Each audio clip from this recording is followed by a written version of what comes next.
and grace the stage with his golden words.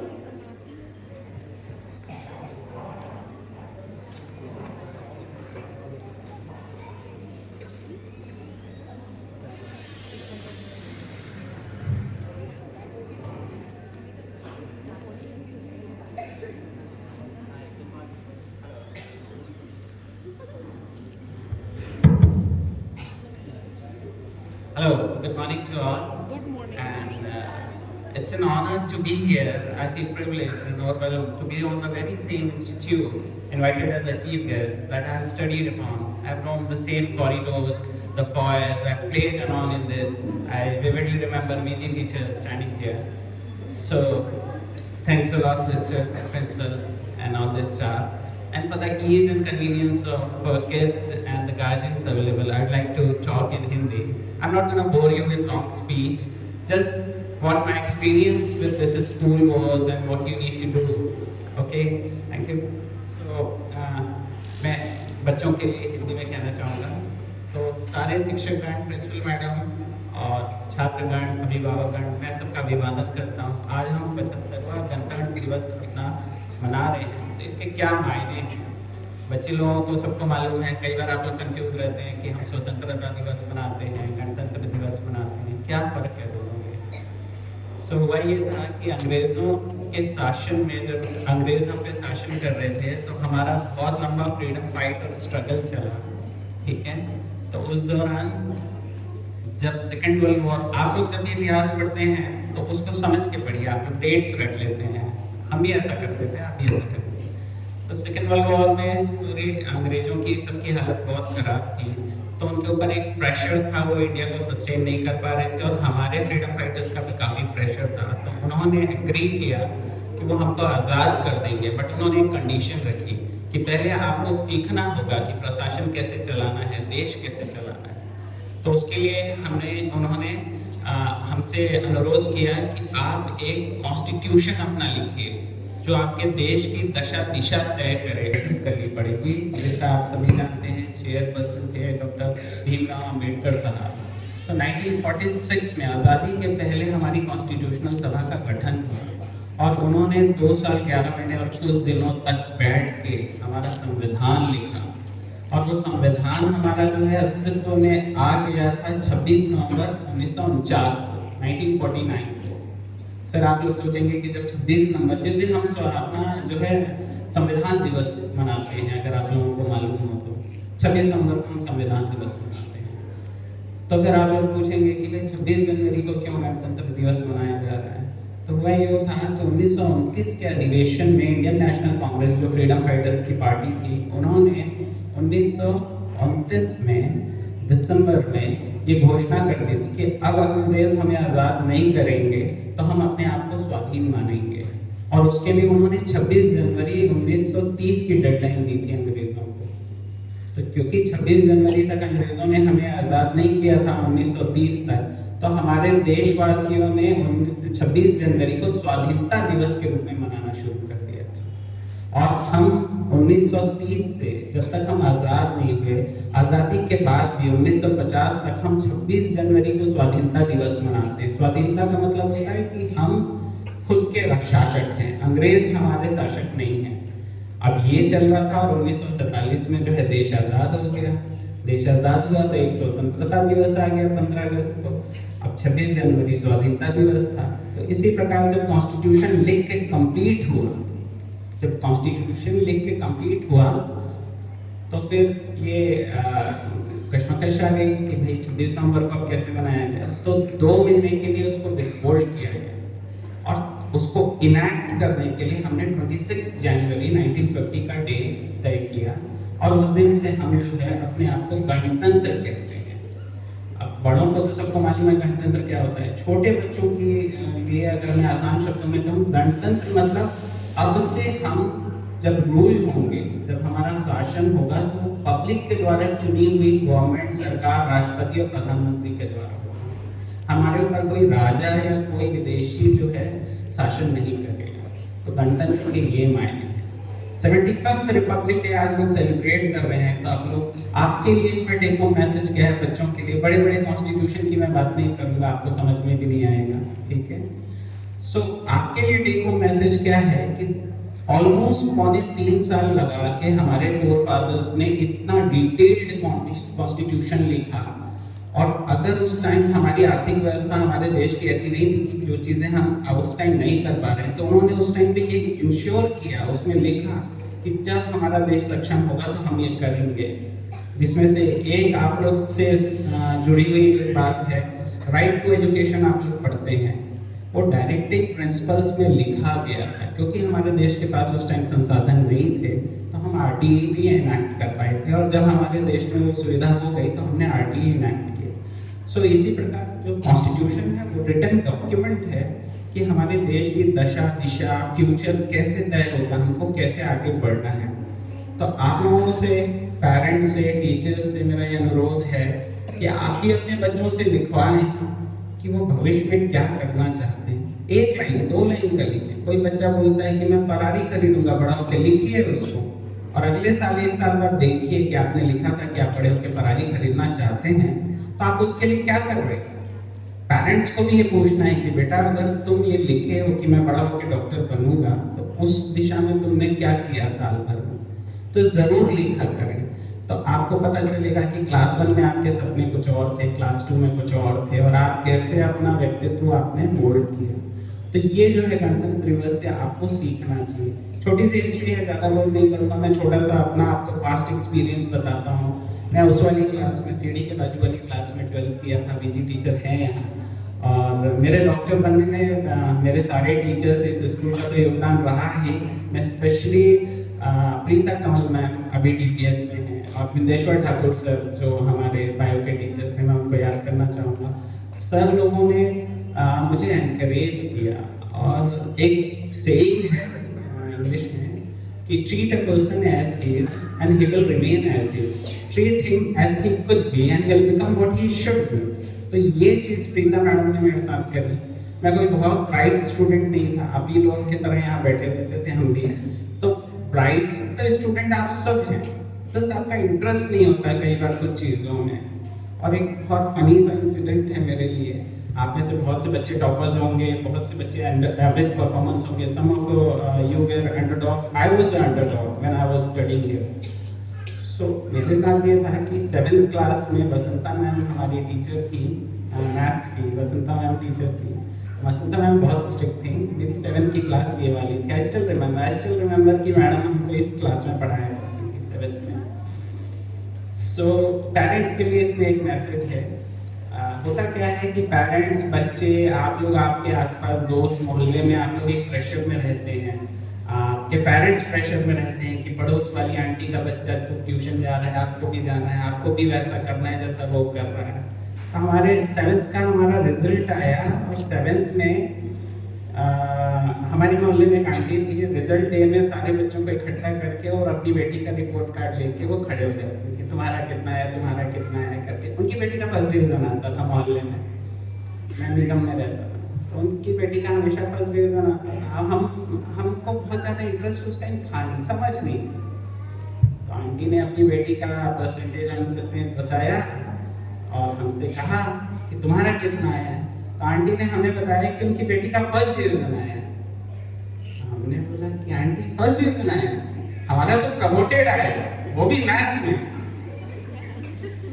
तो I was so naive, नहीं मालूम था मुझे प्रमोटेड क्या होता है। तो मुझे लगा कि फर्स्ट डिवीजन से भी कुछ ऊपर की चीज होती है प्रमोटेड। अब मेरी इंग्लिश ऑब्वियसली उस टाइम तो उतनी अच्छी नहीं थी, I was not knowing what promoted stands for.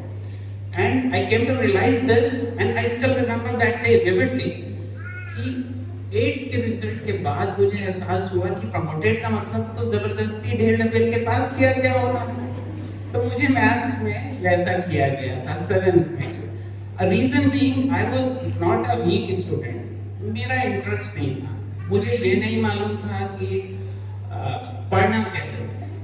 क्योंकि होता क्या है कि जब पेरेंट्स हैं, स्पेशली हमारे बैकग्राउंड के पेरेंट्स हैं जो अपनी नौकरी पे, जिंदगी के बाकी गफलतों में बिजी रहते हैं, कश्मकश में, काम धंधे में। मदर हमारी 3 बच्चे थे, उनको बहुत ज़्यादा आइडिया नहीं रहता है। तो पेरेंट्स क्या बोलते हैं, वो ऑर्डर देते हैं पढ़ो, टीचर्स क्या बोलते हैं, पढ़ो।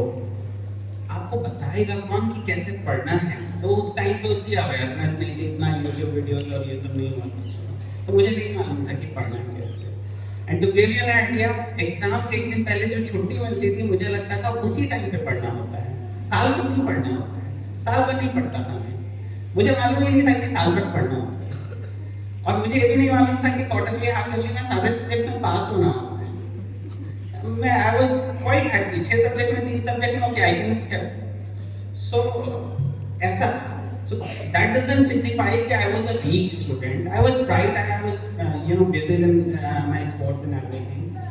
तो हुआ क्या कि 8 के बाद मेरे फादर ने बोला कि and I have said this when मैं बहुत छोटा था, मैं क्लास 2 क्लास 3 क्लास 4 में था, तब मैंने अपने पिताजी और माताजी को कहा हुआ था कि मैं डॉक्टर बनूंगा। कोई भी पूछता था क्या होगा, बड़ा होकर डॉक्टर बनूंगा। तो 8 क्लास में समर वेकेशन में फादर ने पूछा कि तू डॉक्टर बनेगा, ऐसे तो बनेगा नहीं, तू पढ़ता पढ़ता है नहीं। तो मैंने बोला तो कैसे बनते हैं डॉक्टर? तो बोले उसके लिए साइंस और मैथ्स पढ़ना पड़ता है। तो मैं गर्मी की छुट्टियों में पूरा साइंस पढ़ के बैठ गया।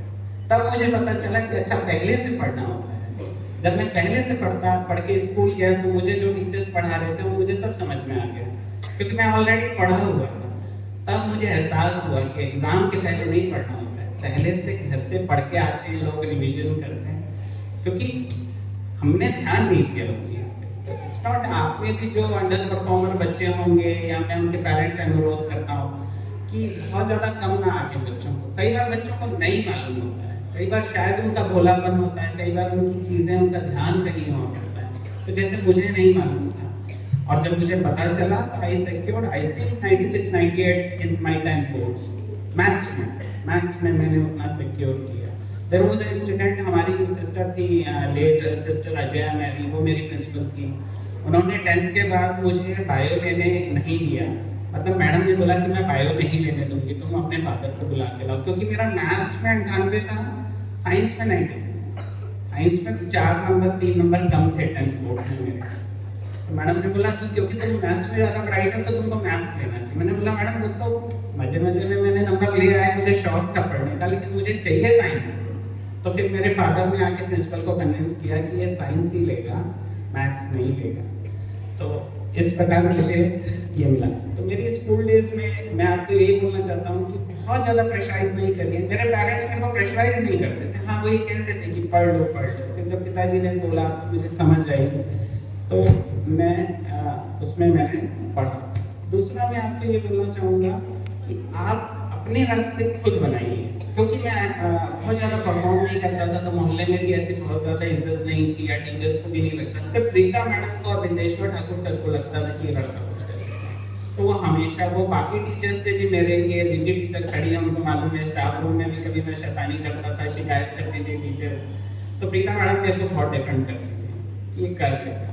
तो जब करने की बात आती है, जब पढ़ने की बात आती है, जब आप लोगों को बताया जाता है कि पढ़ना है, आप लोगों को अपना तरीका अपनाना है। आपको ये नहीं देखना है कि आपका सीनियर, आपका पड़ोसी या कोई, चाहे मैं हूँ, मैंने 18 घंटे पढ़े तो आप भी पढ़ेंगे तो आपको हो जाए।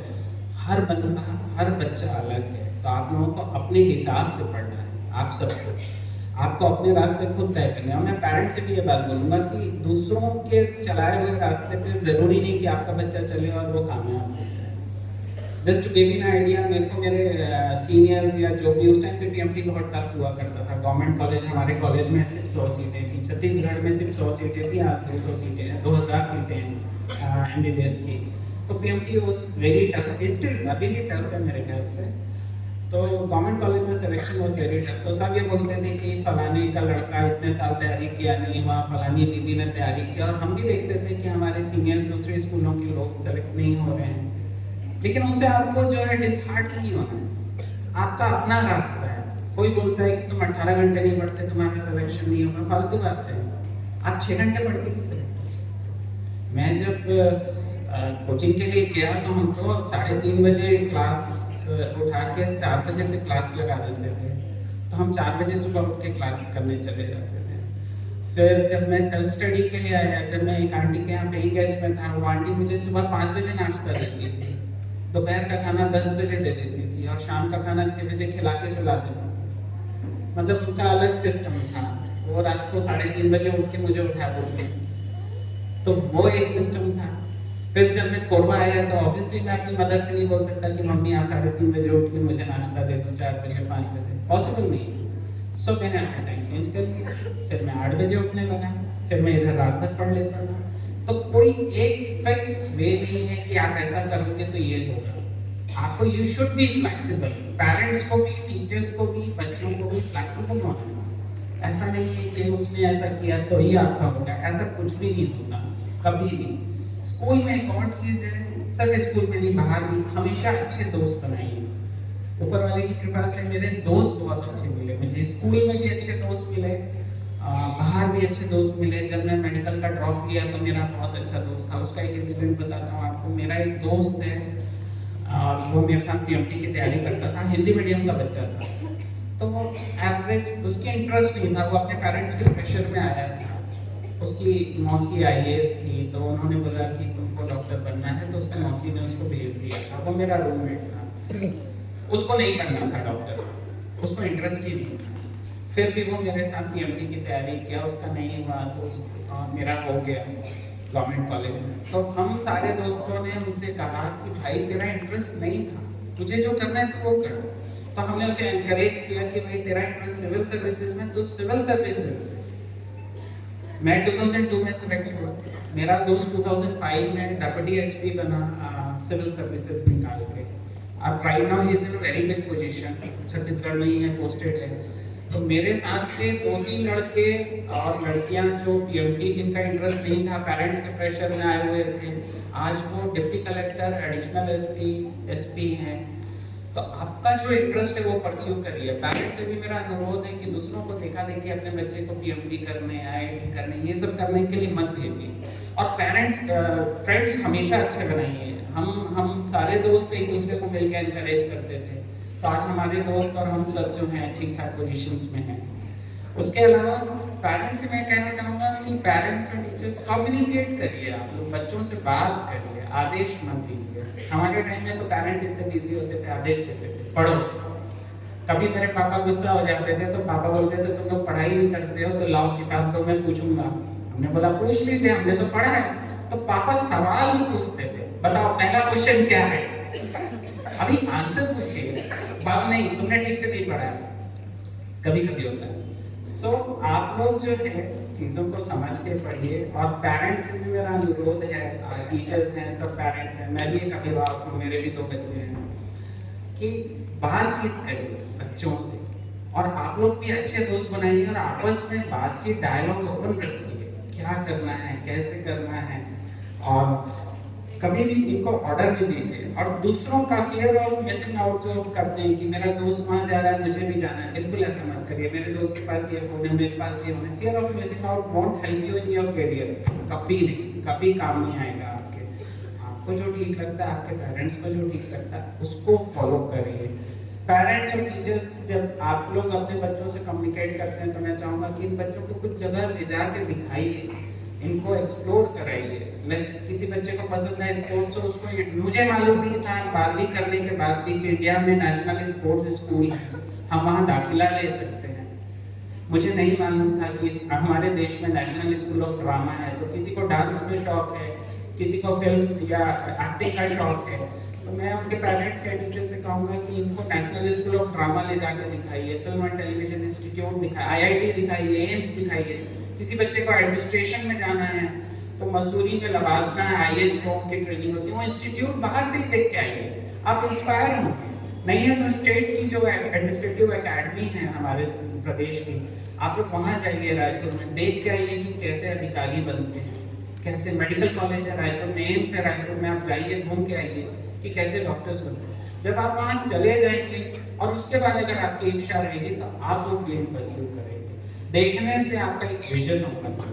बहुत सारी चीजें हमको जो नहीं मालूम थी वो हम हमारे दोस्तों से पता चली। किसी को जर्नलिज्म में इंटरेस्ट है, किसी को लॉ में इंटरेस्ट है, एचएनयू है रायपुर में, रायपुर जाइए, नेशनल लॉ यूनिवर्सिटी है। जर्नलिज्म में इंटरेस्ट है तो Indian institute of mass communication है दिल्ली में, आप देख के आइए। तो आप लोग सिर्फ 1-2 फील्ड जो है कि इंजीनियरिंग करना है, मेडिकल करना है, ऐसा इस पे मत रहिए। पेरेंट्स से भी मैं यही कहूँगा, अपने बच्चों को चुनने दीजिए कि उनको क्या करना है। उनको लेके जाइए, बड़े बड़े इंस्टीट्यूट्स लेके जाइए, दिखाइए उनको कि भाई ये ऐसा है, तो आपका बच्चा फिर he or she will start dreaming about that. वो उसके बारे में सोचेगा, वो सीरियस होगा। जैसे मेरे पिताजी ने कहा कि डॉक्टर ऐसे नहीं बनते, तो कैसे बनते, तो पढ़ना पड़ता है इंस्ट्रूमेंट, तो मैंने पढ़ने, सिंपल सी बात, मारपीट से नहीं पढ़ा। मेरे को कहा कि मैं डॉक्टर बनना है, पढ़ना पड़ेगा, तो मैंने पढ़ना शुरू किया। और जिस मैथ सब्जेक्ट में मैं प्रमोटेड आया था 7th में, उसमें मैंने I did very good, I still do very good in maths, बहुत अच्छा लगता है मुझे मैथ्स, बट मेरी पहली पसंद जो है बायो था, तो इसलिए। तो साथ ही टीचर्स और बच्चे और उनके पेरेंट्स को, बच्चों को आप लोग कुछ किताब, बहुत बोर तो नहीं हो रहे, तो आप लोग कुछ किताब पढ़ा करिए, कुछ किताब पढ़िए और अपने पेरेंट्स, अपने दोस्तों से, टीचर से डिस्कस करिए। आप लोग सिर्फ कोर्स की किताबें मत पढ़िए, कुछ लाइफ लेसन्स की किताबें हैं, कुछ किताबें हैं, मैं एक आध दो का नाम ले लेता हूँ जो मुझे अच्छी लगती है, जो छोटे बच्चों को पंचतंत्र अच्छी लगती होगी, ठीक है, जातक कथा वाली पंचतंत्र, पंडित विष्णु शर्मा वाली पंचतंत्र खरीदिए, आप भी पढ़िए और अपने पेरेंट्स को भी बोलिए पढ़ने के लिए। लाइफ लेसन्स है उसमें, बहुत सारे लेसन्स हैं उसमें, और उसको आप हर साल पढ़ेंगे, हर साल आपको लगेगा कि मुझे ये सीखना है। रॉबर्ट कियोसाकी की रिच डैड पुअर डैड है, एक बहुत अच्छी किताब आई है, वो कॉमिक्स के फॉर्म में भी आई है, होमो सेपियंस, सेपियंस युval नोआ हरारी की, आई थिंक आपकी लाइब्रेरी में होगी, आपकी किताब होगी, वो पढ़िए आप, इवोल्यूशन पता चलेगा, बंदर से इंसान कैसे बने, कैसे स्कूलें बनी, समाज कैसे बना। तो ये सारी चीजें जब आप पढ़ेंगे, एक बहुत अच्छा राइटर है ब्रायन ट्रेसी, उसके गोल्स एक किताब है, एंड ईट दैट फ्रॉग जरूर पढ़िए। मेरी किताब मेरे को बहुत अच्छी लगी, मैंने मेडिकल कॉलेज में पढ़ी थी। हिंदी में अगर मैं बोलूँ तो सुबह उठ के एक मेंढक खाइए, उस किताब में ये लिखा हुआ है।